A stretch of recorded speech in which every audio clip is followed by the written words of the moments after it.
Yo soy Patricia Ramos, la doctora Patricia Ramos Morales, coordino el Laboratorio de Genética y Toxicología Ambiental, que sería el logo es aquel. Como ven, es una mosquita, es una industria, es el agua, etcétera, se refiere al ambiente. Y también coordino y soy fundadora del Banco de Moscas de la Facultad de Ciencias, que es un sitio en el cual se reúnen especímenes de moscas para utilizarlos a nivel de docencia y de investigación. Entonces, bueno, lo que les quiero platicar rápidamente es un ejemplo del tipo de trabajo que nosotros hacemos. Aquí, por ejemplo, el 6 de agosto de 2014 nos despertamos con la noticia de que había ocurrido el peor desastre ambiental en la industria minera en México.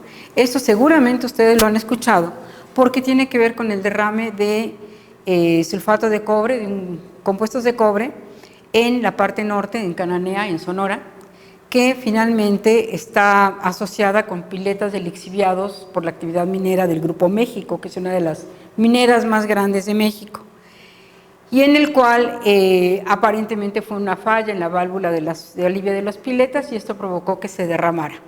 El derrame abarcó varios kilómetros, 17.6 kilómetros a partir de la presa, y como ustedes pueden ver, todo lo que se ve anaranjadito, los bordes anaranjaditos, es la parte que ha sido contaminada con esta sustancia. Pero aparte, pues un aspecto importante es que todo lo que sería el cuerpo de agua de este riachuelo, de este arroyo, fue contaminado y afectó no nada más a los habitantes, a los humanos, por ejemplo, sino también a los aves, ganado y demás que utilizan para su propia economía. Como pueden ver en la parte de abajo tenemos a un investigador que están tratando de determinar la proporción del derrame, la densidad de la sustancia para ver de qué manera se inactiva, qué es lo que está pasando en la última diapositiva. Y aquí obviamente estamos hablando de una sustancia tóxica que provocó la muerte de peces, en general de la fauna del río. Y aparte hay casos reportados, 4 hombres y una mujer mayores de 42 años que sufrieron quemaduras. Yo no pensaría, bueno, ¿y por qué en la cara? Estamos hablando de Sonora y Sonora hace calor, ¿no? Y a veces uno se refresca poniéndose el agua del riachuelo y de más tarde se dan cuenta de que ese riachuelo está contaminado por la presencia de esta sustancia acidulada. Bueno, más adelante tenemos efectos ya más dramáticos, en este caso con niños. Siempre en una población, tanto los niños como los ancianos van a ser el sector más vulnerable. Lo estamos viendo ahorita con el coronavirus, ¿no? Le pega más a las personas de más edad que a los jóvenes. Y aquí, pues efectivamente estaríamos viendo los primeros efectos de toxicidad que estamos viendo en esta nena, pero también obviamente afectó la economía porque todo lo que son los productos regionales no se pueden consumir, porque tanto el ganado como las aves están en contacto con estos derrames. Y aquí lo que nos preguntamos es cuáles son los efectos a corto, mediano y largo plazo y cómo estudiarlos, con base en qué metodologías estudiarlas.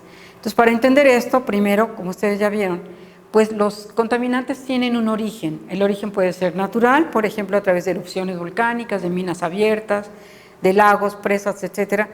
Puede ser por actividad humana, por ejemplo, industrial, o inclusive doméstica, ¿no? También en la doméstica nosotros todos los días somos generadores de una gran cantidad de basura.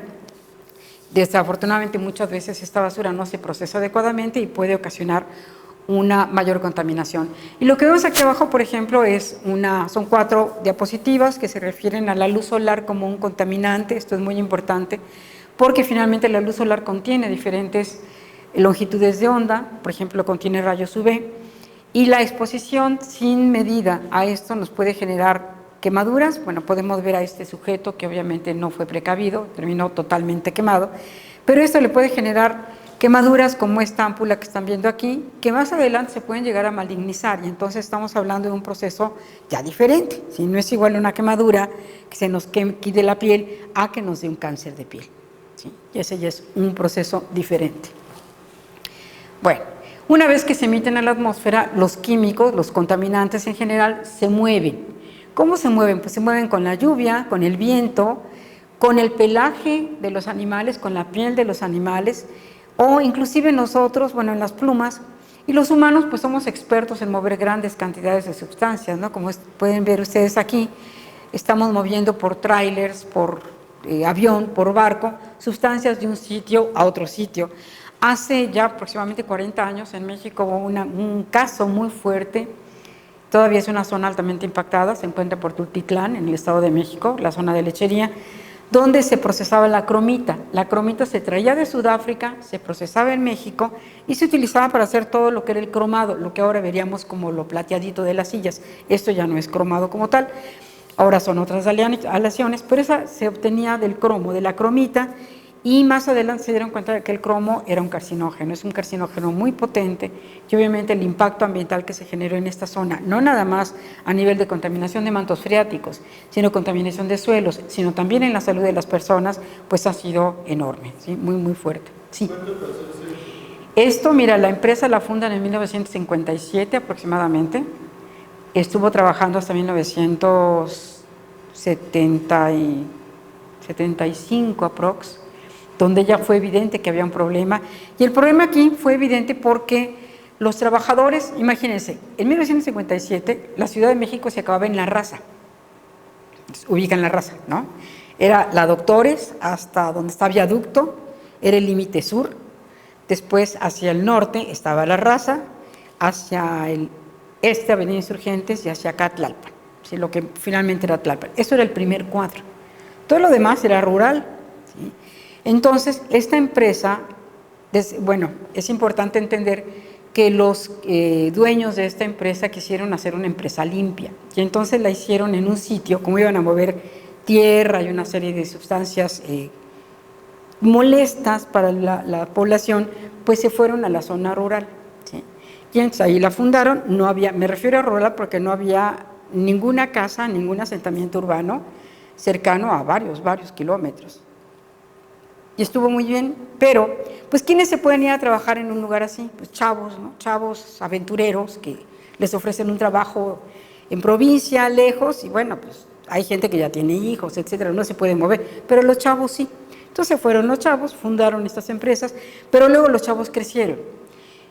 Y cuando crecen, pues tienen hijos, ¿no? Y entonces pidieron sitios para estar con sus hijos, y la empresa les prestó un terreno. Nacieron los hijos y después los hijos requirieron escuela. Y entonces la empresa, que les digo no era una mala empresa, les dona un pedacito de su terreno para hacer una escuela.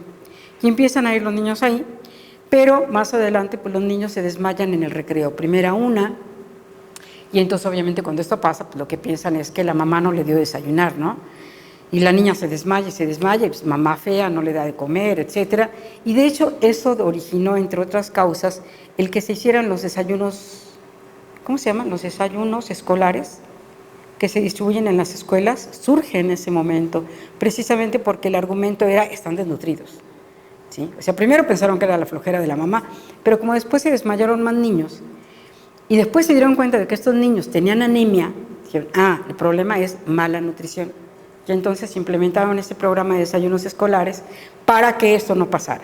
Pero los niños de esa región, bueno, les comento porque a mí me tocaron los desayunos, pero yo no estaba ahí, en esa zona, pero sí me tocaron los desayunos. El problema fue que se siguieron desmayando niños, y más adelante, conforme van avanzando en el estudio de por qué se desmayan, descubren que varios de ellos desarrollan leucemia. Y entonces el problema ya no fue un problema de nutrición, era un problema que iba más allá. Y entonces destapa la cloaca y se van dando cuenta que también los trabajadores tenían problemas, tenían perforación de tabique nasal, tenían problemas pulmonares, etcétera.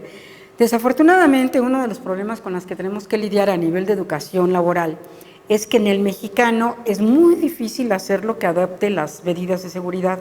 Antes aparte no existían, pero conforme se van desarrollando, pues no las quieren usar porque somos bien machos, ¿no? Y mientras más macho, pues más aguanto, y yo no me pongo la mascarilla porque yo sí puedo. Y eso desafortunadamente es algo que siempre es un factor adicional en la toxicidad de compuestos. Finalmente, las evidencias, bueno, hubo un acercamiento hacia las instituciones académicas, universidad, politécnico y demás, en los 70s, finales de los 70s, donde vinieron personas de este lugar a pedir ayuda para poder estudiar el cromo y entender qué es lo que estaba pasando. Entonces, en México fue un bonito ejercicio de colaboración. Todo universitario que pudo se puso a estudiar el cromo y empezaron a salir resultados de que el cromo rompe cromosomas, el cromo provoca mutaciones, provoca toxicidad, letalidad, etcétera. Y entonces finalmente se entiende que el cromo es una sustancia genotóxicamente peligrosa. Se reúne información, se cierra la empresa, en los 79 más o menos se cierra, y se clausura, pero después también había muchos residuos que sobraban en el patio, que eran residuos que no se ocupaban en nada, o sea, unas montañas de sustancias que nos servían polvo. Y entonces lo que hicieron fue encerrarlo en un gran cascote de concreto, se le construyó un cascote de concreto, pero este cascote no se terminó de impermeabilizar. La zona de Tultitlán, yo no sé si ustedes la conocen, es una zona desértica. O sea, el clima viene siendo un desierto, sí, es una zona muy calurosa, muy seca, y aunque ahora esté en la zona conurbada, pues obviamente ahí la vegetación son cactus, ¿no? Es bastante extrema. Y entonces, imagínense, esa sustancia que era inerte, encerrada en este cajón, con temperatura y oscuridad, esos eran tres elementos peligrosos para poder provocar un cambio químico de la sustancia. Y el que hacía falta llegó en el 82. En el 86. ¿Cuándo fue el terremoto? 86, ¿no? Sí, en el 82 se construyó el cascote y en el 86 viene el terremoto, se fractura el casco y entonces cuando llueve se mete el agua y ahora sí ya tenemos humedad, temperatura, oscuridad. Y lo que ocasionó es que se provocó un viraje químico de la sustancia que estaba ahí, que no era reactiva, a cromo 6. Y el cromo 6 es un carcinógeno sumamente potente. Y entonces, bueno, hoy día ya se retiró parte de ese material, aunque los mantos freáticos siguen ocupados, siguen contaminados, ya se ha limpiado un poco, no se hizo amortización. O sea, esta zona tendría que haberse plantado una alameda y manejarla como alameda al menos 20 años, antes de poder pensar en que fuera una alameda abierta. ¿Sí? Hoy día le pusieron una plancha de concreto y lo alquilan para industrias. O sea, es un drama, México es un drama en ese sentido, para hacer industrias. Si tú quieres, necesitas un lugar para hacer una bodega, te lo pueden alquilar barato.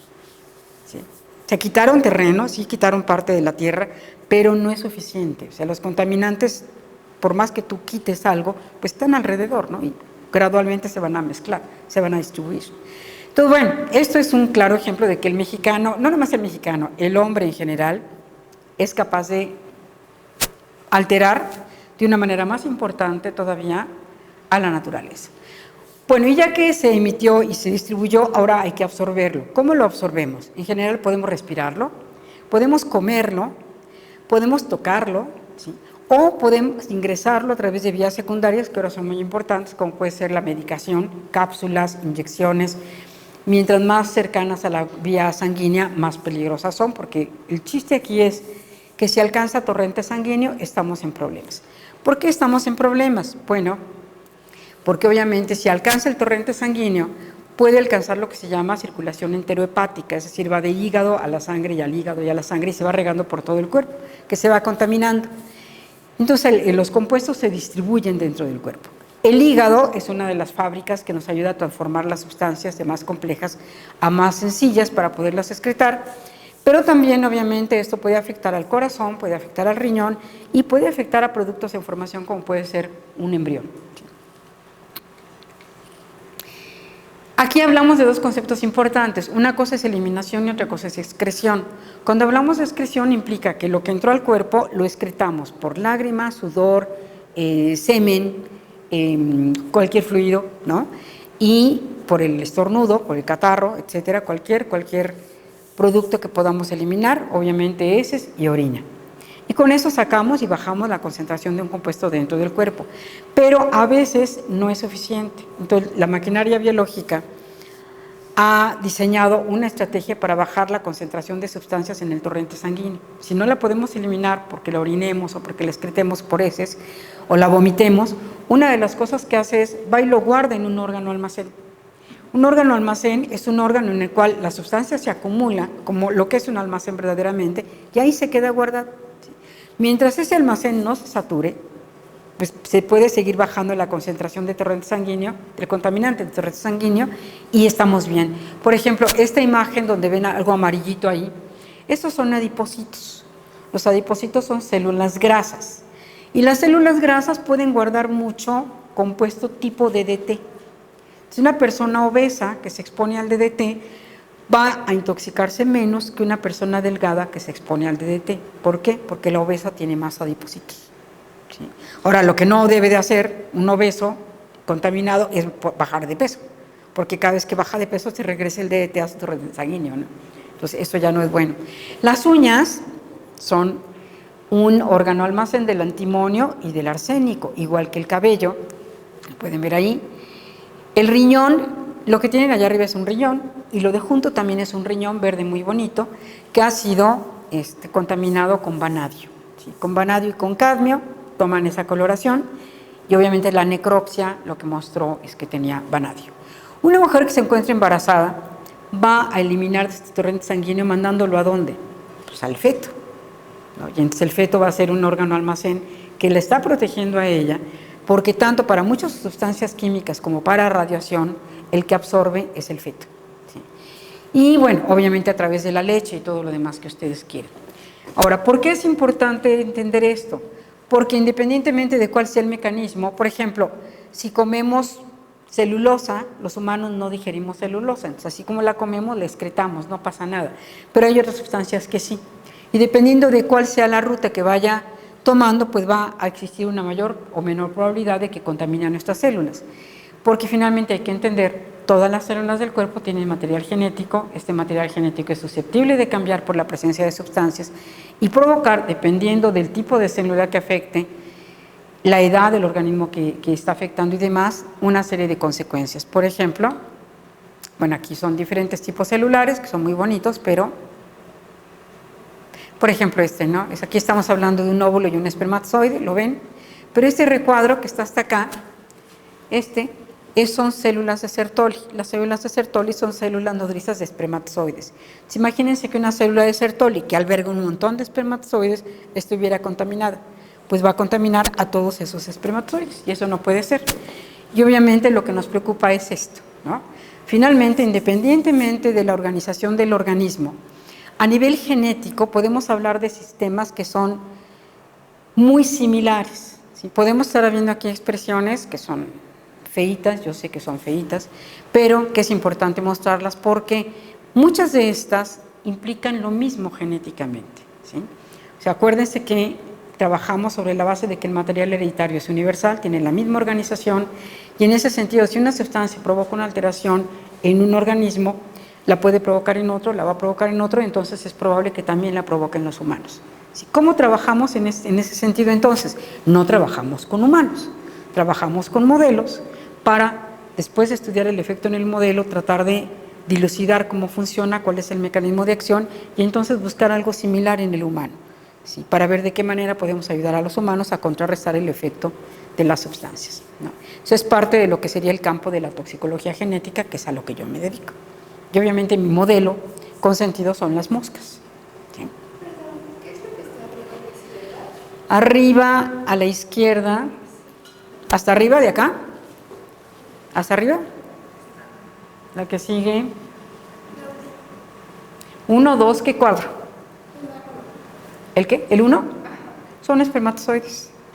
Pero bueno, aquí habría que verlo con microscopio porque tienen espermatozoides con 2 cabezas o con 2 colas. Tienen alteraciones importantes.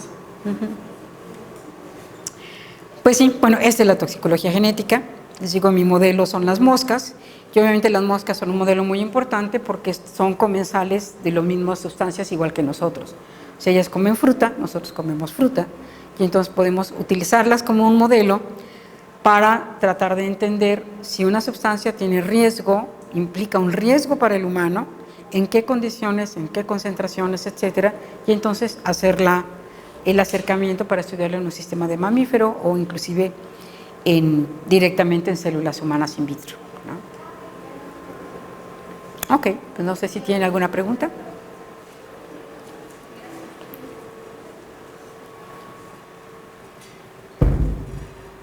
Por ejemplo, fíjense, tenemos el niño que no se desarrollan bien sus manitas, y tenemos unas ranas a las cuales les faltan patas, y allá tenemos ranas a las cuales les sobran patas. Genéticamente hablando, lo que provoca la ausencia de patas o el exceso de patas es lo mismo, nada más que en sentido contrario. Sí, pero es la misma organización, es la misma lógica, pues, nada más que en un caso se induce que se vuelvan a formar y en otro caso se apaga el circuito antes de que se presente. Y la señal es básicamente la misma. Ok, pues muchas gracias, chicos, espero que les haya gustado. Gracias.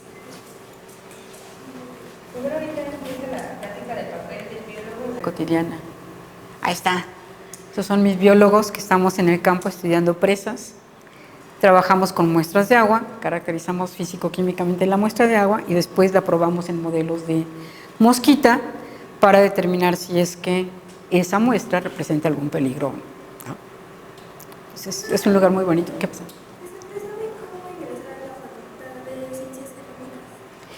A la Facultad de Ciencias Genómicas me parece que primero tienes que pasar el examen de ingreso a la universidad, por ejemplo a biología, y después hacer otro examen para entrar a Ciencias Genómicas.